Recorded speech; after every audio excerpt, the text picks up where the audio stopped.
నిరుద్యోగ సమస్యల మీద, ఉద్యోగస్తుల సమస్యల మీద కొట్లాడదామంటే పోయి మాకు అవసరం చేసాడు. 5 గంటలకు రావాలి పోలీసు వాళ్ళు, ఇంట్లోకి వెళ్ళి బయటకు వెళ్ళకుండా చేయాలి. మీరందరూ చూసిన మొన్న కూడా విద్యార్థులు, నిరుద్యోగులందరూ అసెంబ్లీ ముట్టడికి పోతే కేసీఆర్ ప్రభుత్వము దౌర్జన్యంగా పోలీసు వాళ్ళని పెట్టి ఎంతో మంది అణిచివేతకు గురి చేసింది. అప్రజాస్వామిక పాలన ఉండే. ప్రగతి భవన్ లోకి ఒక చీమ కూడా దూరకుండా, ప్రగతి భవన్ లోకి ఎవరికి అనుమతి లేదు. ప్రగతి భవన్ సమస్యలు చెప్పుకున్నామంటే ఒక బీదోడు పోయే పరిస్థితి లేదు. అదే ఈ రోజు మా కాంగ్రెస్ ప్రభుత్వం వచ్చిన తర్వాత, రేవంత్ రెడ్డి గారు ముఖ్యమంత్రి అయిన తర్వాత ఏదైతే ప్రగతి భవన్ ప్రజాభవన్ గా చేసిన ఘనత మా కాంగ్రెస్ ప్రభుత్వాన్ని, కాంగ్రెస్ పార్టీ అని చెప్పేసి చెప్తా ఉన్నాం. ఈ రోజు మీరు మాతో కాని సమస్యలు ఉంటే ఏదైనా కూడా మీరు ప్రభుత్వం రేవంత్ రెడ్డి గారి దృష్టికి తీసుకుపోయేది ఉంటే కూడా వారంలో 2 రోజులు మీరు ప్రజాభవన్కు పోయి అక్కడ మీ దరఖాస్తు తెచ్చుకోవచ్చు. అయినా అవసరం మీకు పడది. ఇప్పుడు మేము ఇక్కడ ఉన్నాం, అన్ని విధాల మీకు 90% సమస్యలు అని ఇక్కడ తీర్చే విధంగా మేమందరం కృషి చేస్తాం. మీరు ఇంకొకటి, గత ఎన్నికల్లో మేమందరం చెప్పినాం, ఇప్పటికి కూడా మేము మా ప్రభుత్వం ఆలోచిస్తున్నది మళ్ళీ కాస్త కాలం పెట్టాలన్నా లేక వేరే విధంగా ఇంకేమన్నా ఆలోచన చేయాలా. గతంలో ఎవరికైతే అన్యాయం జరిగిందో ధరణిలో వారికి అవకతవకలు జరిగినాయన్ని సరిచేసి బీదోళ్లకు, గరీబోళ్ళు బతికే విధంగా, ఇంతకు ముందున్న భూములు ఎవరు కోల్పోయినరో, కోడి భూములు అనుకోండి, ఎవరి భూములు పోయినాయో వాళ్ళ భూములు వాళ్ళకి ఇచ్చే విధంగా ఎవరికి భయపడకండి. ఇప్పుడు మన రాజ్యం, మన ఇందిరమ్మ రాజ్యం వచ్చింది, ప్రజాస్వామ్యం వచ్చింది, అడిగే హక్కు వచ్చింది. ఎక్కడ పోయినా ప్రజలు తండోపతండాలుగా సార్ మాకు ఈరోజు స్వాతంత్రం వచ్చింది సార్ అడిగి నోరు చేసి అడిగితే గత ఎమ్మెల్యే గారు పోలీసులతో కేసు పెట్టించారు.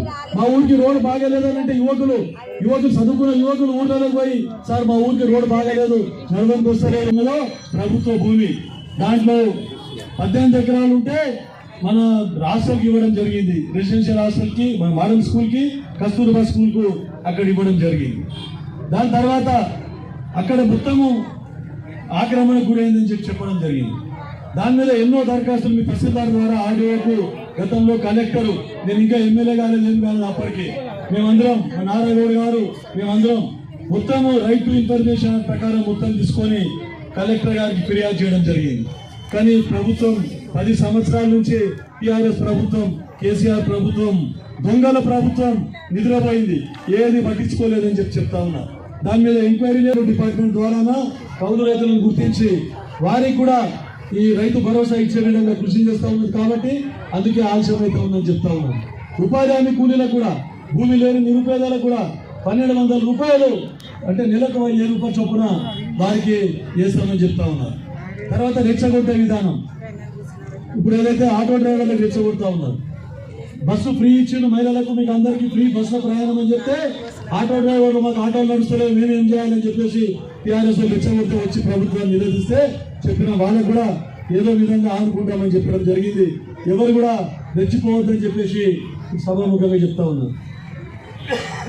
వాళ్ళు ఇప్పుడు మా పండుగ చెప్పినట్టు మన కళ్యాణ లక్ష్మి వచ్చి దాదాపుగా జిల్లాలో మీరు సమయం చెప్తారు. మీరు కాబట్టి అంటే పెండింగ్ లో ఉన్నాయి అవన్నీ కూడా ఇంకా అందరూ అప్పులు తెచ్చి మళ్ళీ చేస్తున్నారు. వాళ్ళందరూ కూడా తొందరగా మీరు సమయం ఇచ్చి వాటిని లబ్ధిదారులకు చెట్లు అందేయాలని కోరుకుంటాను. అలాగే ఏదైతే బతుకమ్మ చీరలు చెట్లు పెండింగ్ లో ఉన్నాయి, దసరా కోడి రావడం అవి కూడా చేయలేరు, వాటిని కూడా లబ్ధిదారులకు అందజేయాలని కోరుకుంటూ ఈ అవకాశం ఇచ్చిన సభ వేదిక లక్ష వస్తాయి.